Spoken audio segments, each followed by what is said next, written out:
Tuhan berfirman kepada Musa di Gunung Sinai. Berbicaralah kepada orang Israel dan katakan kepada mereka, apabila kamu telah masuk ke negeri yang akan kuberikan kepadamu, maka tanah itu harus mendapat perhentian sebagai sabat bagi Tuhan. 6 tahun lamanya engkau harus menaburi ladangmu, dan 6 tahun lamanya engkau harus merantingi kebun anggurmu dan mengumpulkan hasil tanah itu. Tetapi pada tahun yang ke-7, haruslah ada bagi tanah itu suatu sabat, masa perhentian penuh, suatu sabat bagi Tuhan. Ladangmu janganlah kau taburi, dan kebun anggurmu janganlah kau rantingi. Dan apa yang tumbuh sendiri dari penuaianmu itu, janganlah kau tuai, dan buah anggur dari pokok anggurmu yang tidak dirantingi, janganlah kau petik. Tahun itu harus menjadi tahun perhentian penuh bagi tanah itu. Hasil tanah selama sabat itu haruslah menjadi makanan bagimu, yakni bagimu sendiri, bagi budakmu laki-laki, bagi budakmu perempuan, bagi orang upahan, dan bagi orang asing di antaramu yang semuanya tinggal padamu. Juga bagi ternakmu dan bagi binatang liar yang ada di tanahmu. Segala hasil tanah itu menjadi makanannya.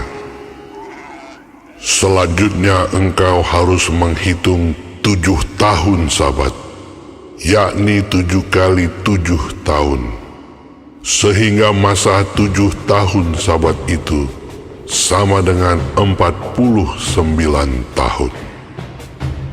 Lalu engkau harus memperdengarkan bunyi sangkakala di mana-mana dalam bulan yang ke-7 pada tanggal 10 bulan itu.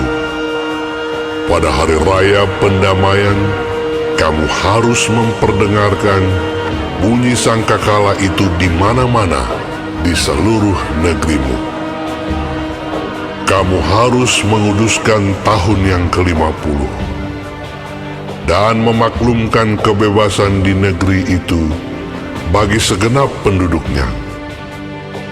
Itu harus menjadi tahun Yobel bagimu, dan kamu harus masing-masing pulang ke tanah miliknya dan kepada kaumnya. Tahun yang ke-50 itu harus menjadi tahun Yobel bagimu. Jangan kamu menabur, dan apa yang tumbuh sendiri dalam tahun itu jangan kamu tuai, dan pokok anggur yang tidak dirantingi jangan kamu petik buahnya. Karena tahun itu adalah tahun Yobel, haruslah itu kudus bagimu.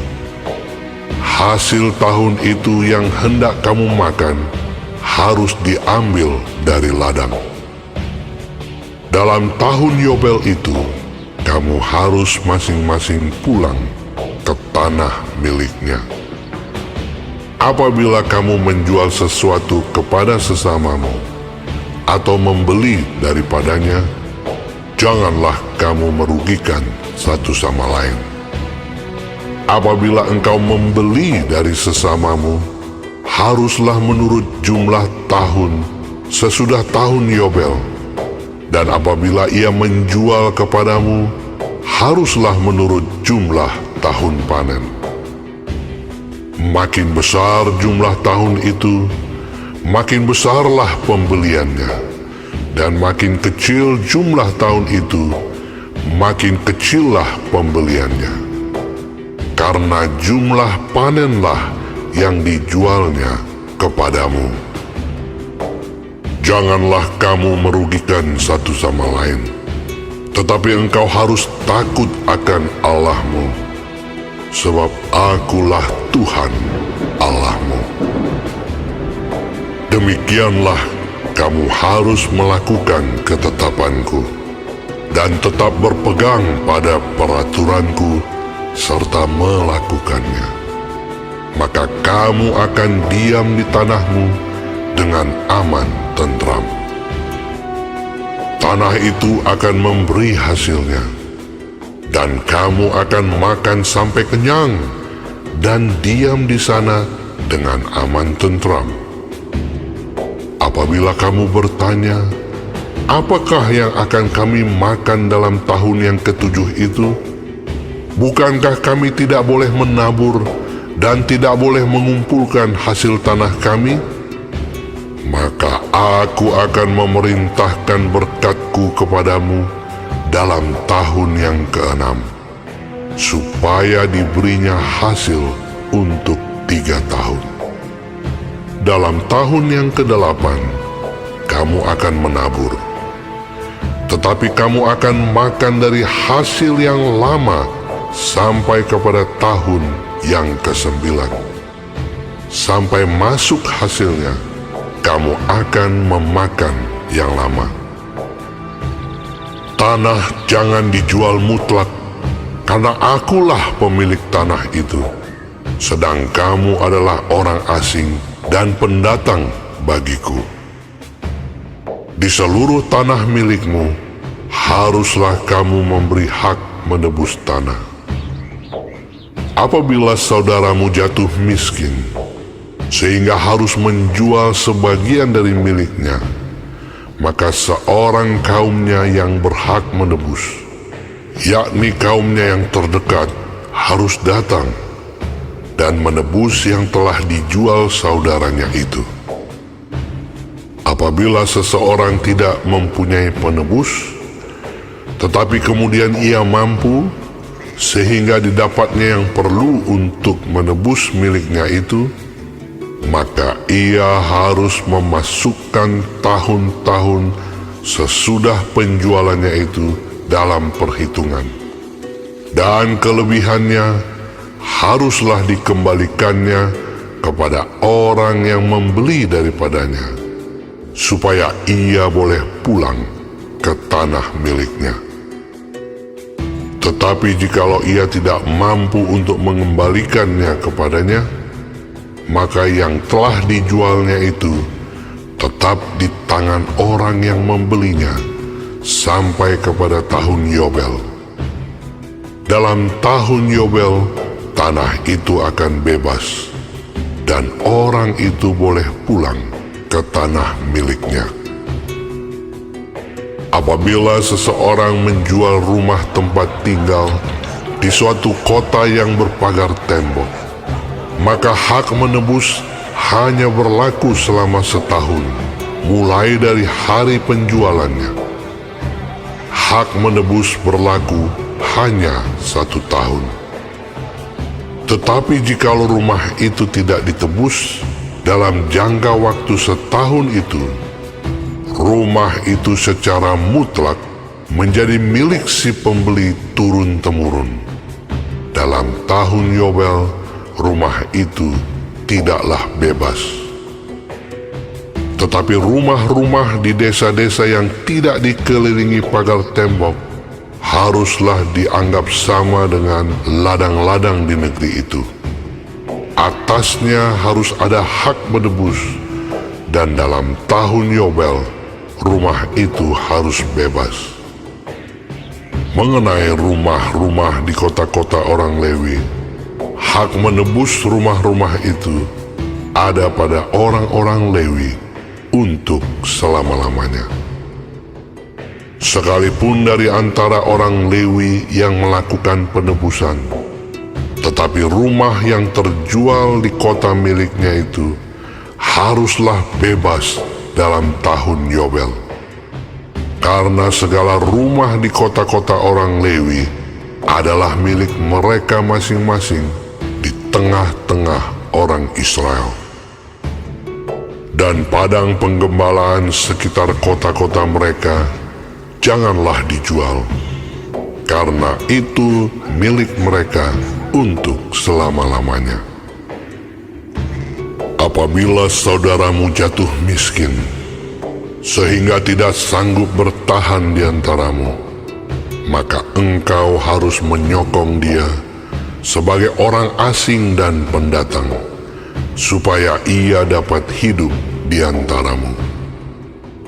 Janganlah engkau mengambil bunga uang atau riba daripadanya, melainkan engkau harus takut akan Allahmu, supaya saudaramu dapat hidup di antaramu. Janganlah engkau memberi uangmu kepadanya dengan meminta bunga. Juga makananmu janganlah kau berikan dengan meminta riba.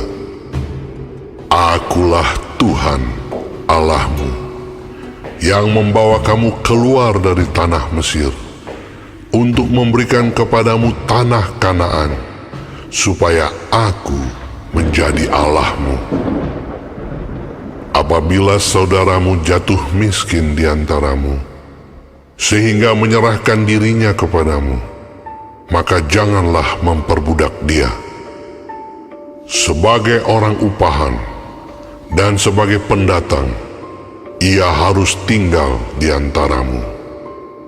Sampai kepada tahun Yobel, ia harus bekerja padamu.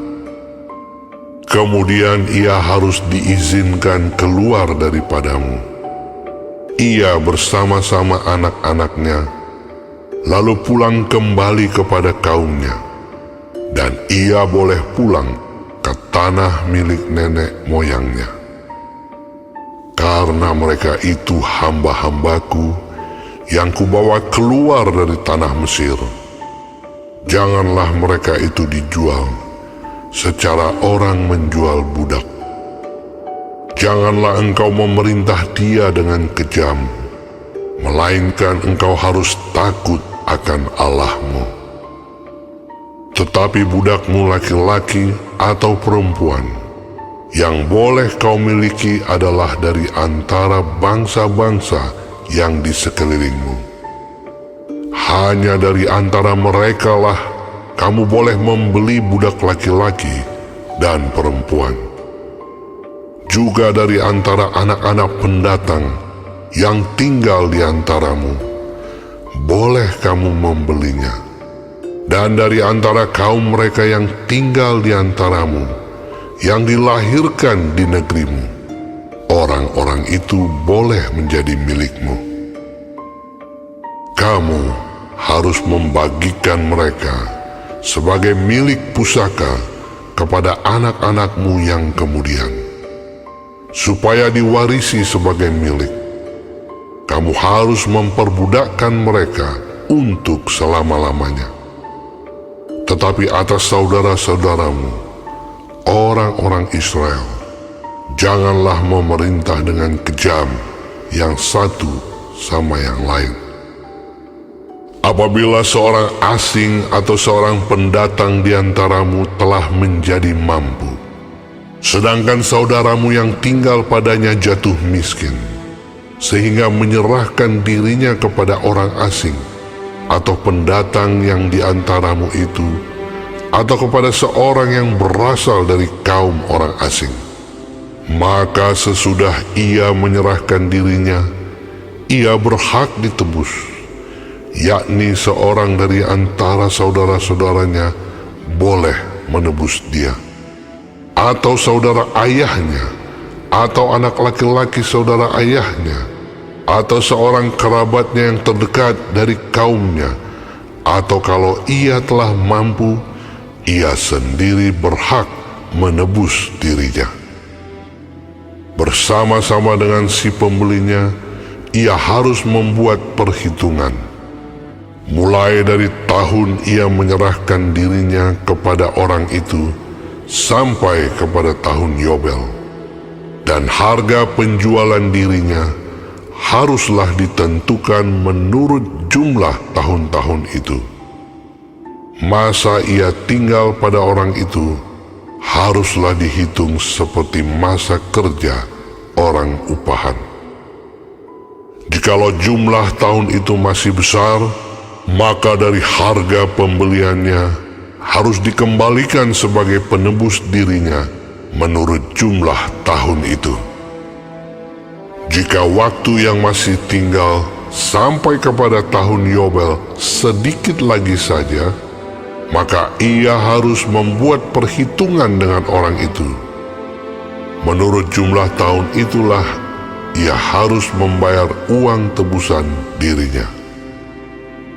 Demikianlah ia harus tinggal padanya sebagai orang upahan dari tahun ke tahun. Janganlah ia diperintah dengan kejam oleh orang itu di depan matamu. Tetapi jikalau ia tidak ditebus dengan cara demikian, maka ia harus diizinkan keluar dalam tahun Yobel, ia bersama-sama anak-anaknya. Karena padakulah orang Israel menjadi hamba. Mereka itu adalah hamba-hambaku yang kubawa keluar dari tanah Mesir. Akulah Tuhan Allahmu.